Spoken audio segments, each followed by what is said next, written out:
primeros representantes venezolanos de lo que se llama el nuevo cine latinoamericano es Jesús Enrique Guedes. Varias razones. Jesús Enrique tiene elementos innovadores dentro de su filmografía que marcaron el, el documental, la entrevista. En el cine de Jesús Enrique Guedes la entrevista se introduce, en el cine documental de Jesús Enrique se introduce de una manera natural. El cine como herramienta política. Yo creo que esos años, los años 50 tardíos y los primeros años de los 60, de efervescencia de los procesos revolucionarios, entre los cuales el victorioso fue el cubano, se debe entender desde el punto de vista político intelectual o político cultural como una efervescencia de todo un continente. Y el aporte venezolano, indiscutiblemente, como filmografía, como totalidad de realización cinematográfica desde el punto de vista del documental, es el de Jesús Enrique Guedes.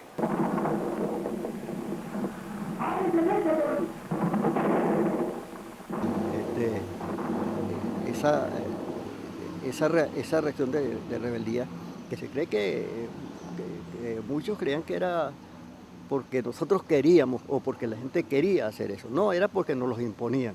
Esa era una línea trazada desde los Estados Unidos de una política de exterminar, de barrer con todo movimiento popular y de revolucionario que hubiera en América Latina.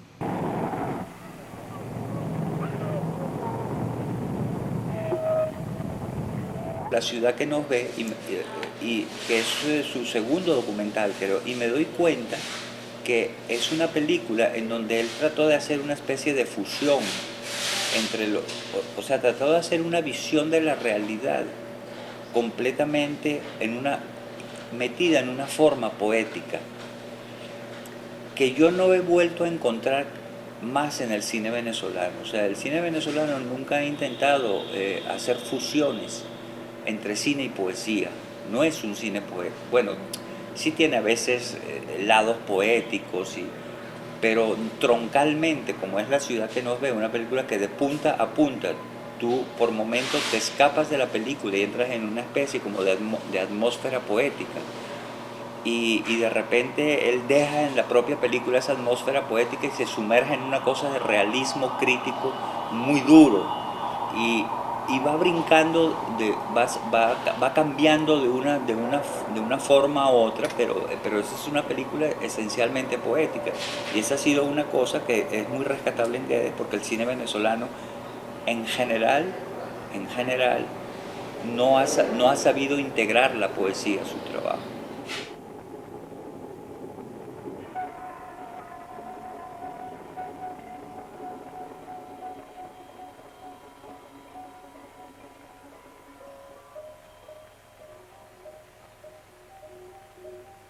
Yo estoy desempleada, tengo 7 hijos, soy padre y madre y no tengo con qué mantenerlos. No. Yo salgo todos los días por la mañana por ahí buscando trabajar en un encuentro. Pero ahorita no hay nada. Tengo trabajo, pero no hay trabajo. Un trabajo aquí en San Agustín, lo paró la policía y no pudimos seguirlo por el permiso. Tengo trabajo pues para mantener a los muchachos. Bueno.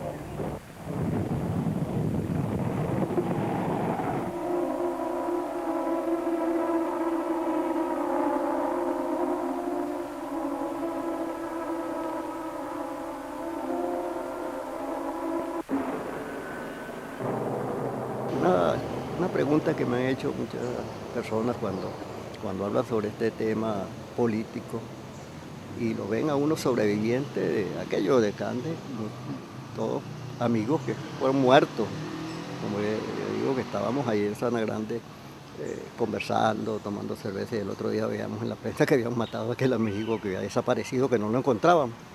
A veces nos pasaba eso, no lo encontrábamos y era que lo habían secuestrado. Era que lo habían desaparecido, que lo habían matado. Entonces, me preguntan, bueno, ¿y qué hacían ustedes? Entonces, nosotros hacíamos poesía. La obra del cine venezolano de la cual Jesús Enrique Guedes es uno de sus protagonistas iniciales y más destacados.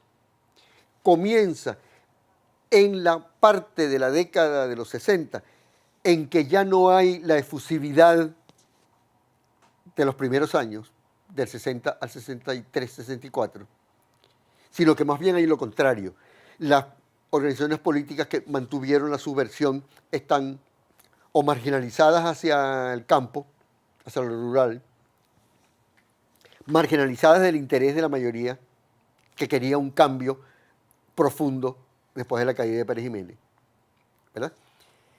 Y entonces el surgimiento del cine como actividad cultural es como una especie de renovación del espíritu inicial de la década, porque el cine nace con una vocación decididamente política, decididamente abierta a la realidad del país, que la primera subversión intentó resolver, que no lo logró, y que ahora solo le queda como recurso ser fijada en unas imágenes que den. De esto era que se trataba. Este es el país al cual quisimos darle frente, y este es el país que sigue existiendo.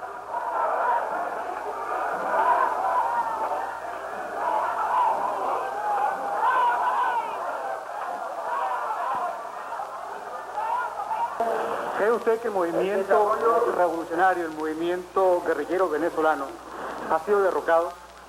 Derrocado.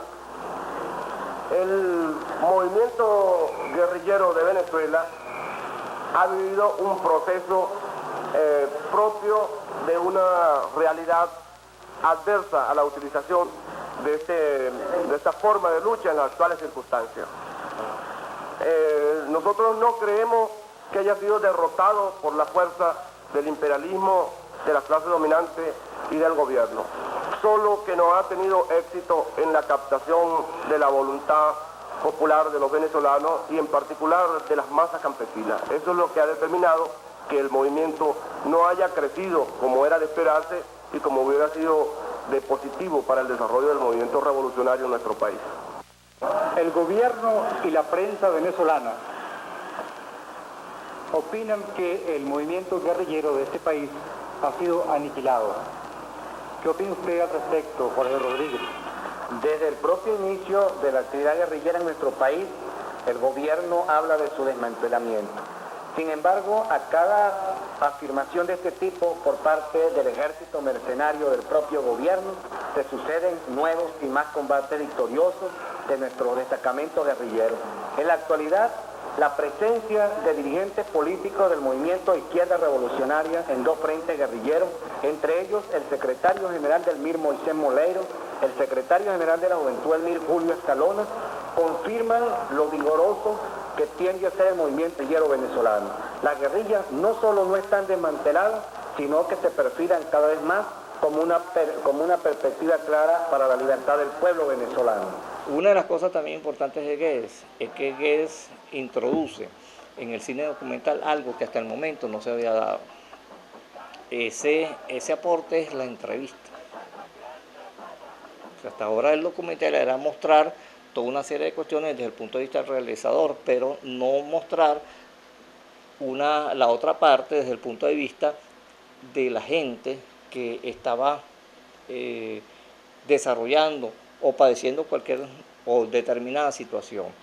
Y Guedes empieza a utilizar ese recurso, es uno de los introductores y por eso es que también uno de los pioneros, no solamente del documental, sino de técnicas en relación a cómo hacer una producción, una producción urgente, una producción donde no se tenían los recursos que hoy en día se tienen, donde el producir, el tener una posición divergente significaba la cárcel, una paliza por la policía y muchas veces la muerte. Bueno, le cuento. Resulta que cuando yo me vine a la zafra, que me dijeron que en la zafra se hacía plata, y mentiras. Esto solo se hace, es para la pura comida, no se hace para más nada. No se puede, no hay a dónde trabajar la agricultura, no hay a dónde decir uno que va a sacar cualquier cosa, no hay a dónde producir ni animales ni nada. Así es, que ni hay luz, ni hay agua, ni hay nada, pues esto es lo más abandonado que hay aquí en el estado Yaracuy. Porque los amos de hacienda, cuando tienen sus haciendas, los que no son parceleros, no le dan trabajo a la gente tampoco. Y lo que se prospera es purita caña para los centrales, no hay más nada. De modo que les digo que si hubiera a dónde trabajar, hubiera a dónde sembrar la agricultura, hubiera a dónde tener aunque fuera una vaquita, o a dónde hacer tan siquiera una casa o una cosa, que se pudiera vivir un poco más tranquilo, pero esto aquí realmente es muy abandonado del gobierno. En aquella época el venezolano era casi un hombre invisible. Parecía que existían solamente cierta gente que eran venezolanos y los demás, ¿dónde estaban? No existían.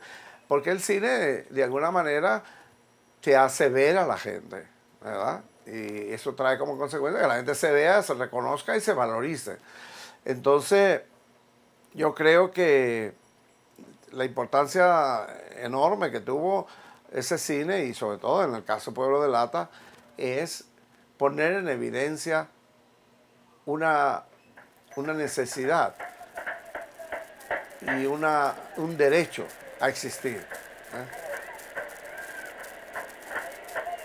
Las familias vienen de zonas campesinas, de pueblos cercanos o de los barrios de la misma ciudad de Maracay.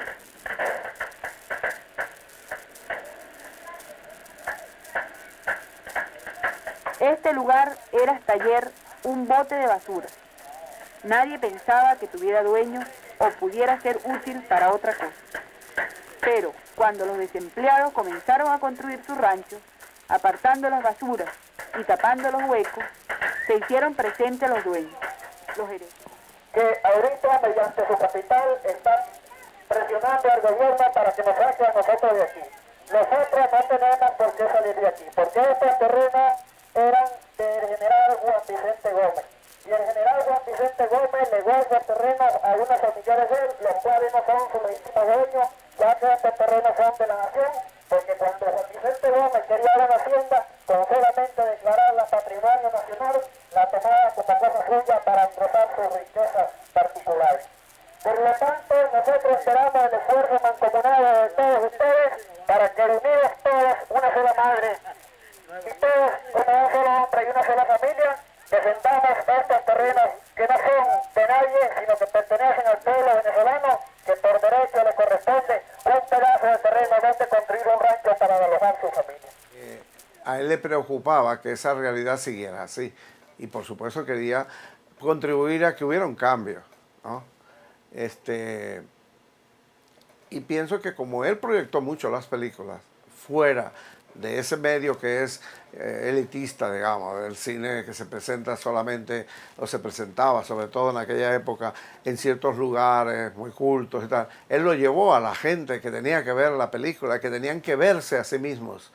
Y creo que eso fue también muy importante. No era solamente hacer la película, era el factor que la gente que estaba en la película se viera, se reconociera, y al reconocerse, al identificar sus problemas de una forma más objetiva que el puramente individual, al darse cuenta que eso era un problema que le pertenecía a toda, digamos, una sociedad, de alguna forma pues contribuyó a que hubiera una conciencia que se fuera cambiando, ¿no?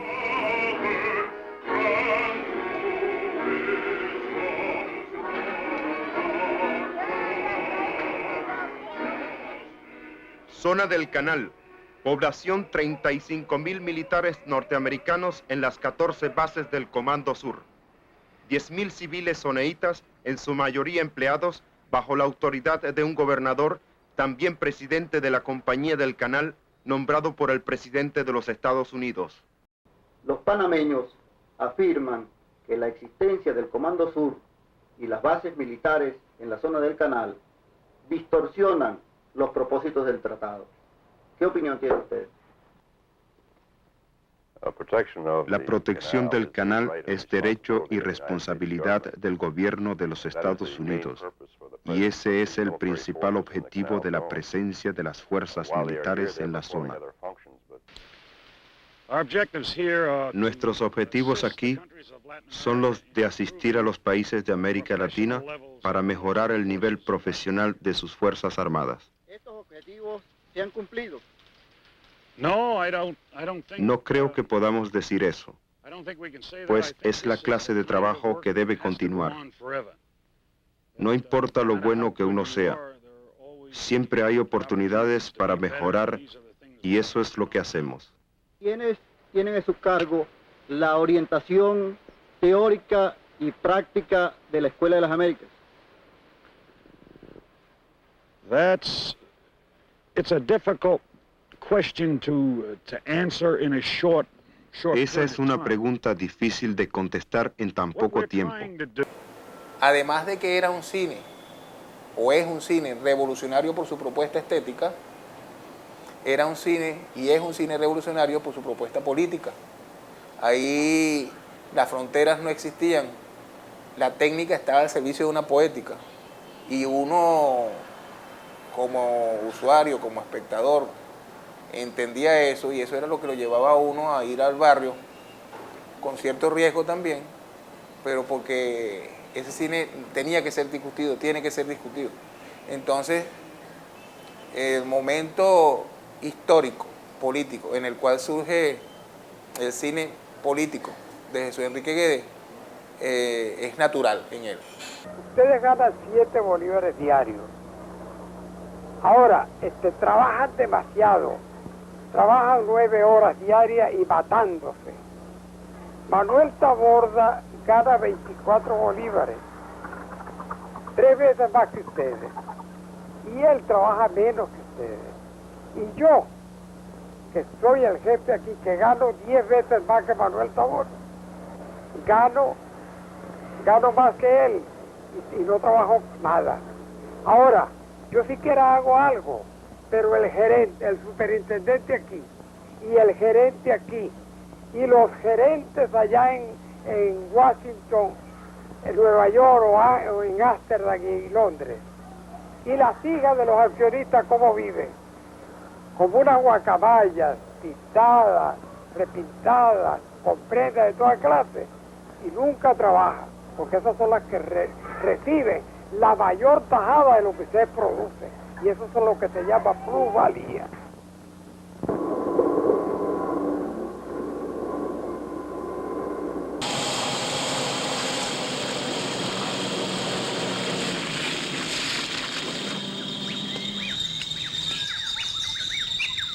Soy Ignacio, no me vayas para allá. Ayúdanos, protégeme a mi hijo. No nos abandones en tu infinita misericordia. Danos el pan, no nos abandones, San Antonio bendito. Mamá, écheme la bendición que me voy. El caso del Iluminado es una película que siempre me había interesado y siempre creo que en una oportunidad escribí una nota y había como resaltado que era una película que había pasado un poco por debajo de la mesa, aunque tuvo creo que buena valoración de la crítica, pero no tanto de recepción de la audiencia en taquilla, pero una película que tiene ese compromiso político, pero siento que asumido desde una dimensión poética también. Creo que en el caso de Jesús Enrique Guedes no sé, difícil desligar esos niveles, ¿no? Y la película me interesaba porque ese personaje, el Iluminado, es como un personaje propio de la cultura venezolana, para no decir latinoamericana. Son personajes que algunas veces uno ve en la carretera, ve en las calles, y algunas veces uno se pregunta de dónde vendrá esta persona, ¿verdad? ¿Cuál ha sido su peripecia personal y social para llegar allí? Y un poco la película te narra eso, y por supuesto con elementos ahí de crítica social, el tema de esa urbanización un poco desmedida que no toma en cuenta las personas que están allí, la contradicción ciudad-campo, en fin, Son películas que tienen una visión ideológica, una toma de partido y de alguna manera construir un relato, pero que en este caso me parece que tiene un aporte desde el punto de vista de su sensibilidad.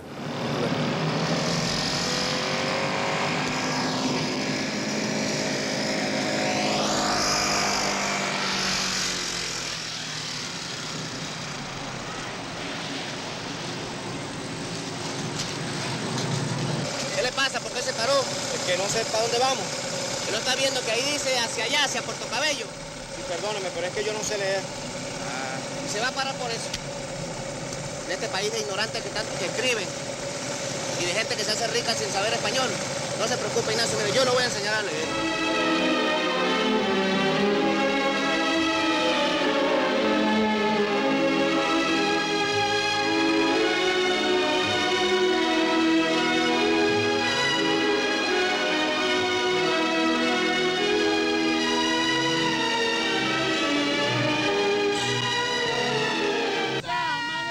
La fe en Ignacio es el camino de la curación y la paz de los espíritus.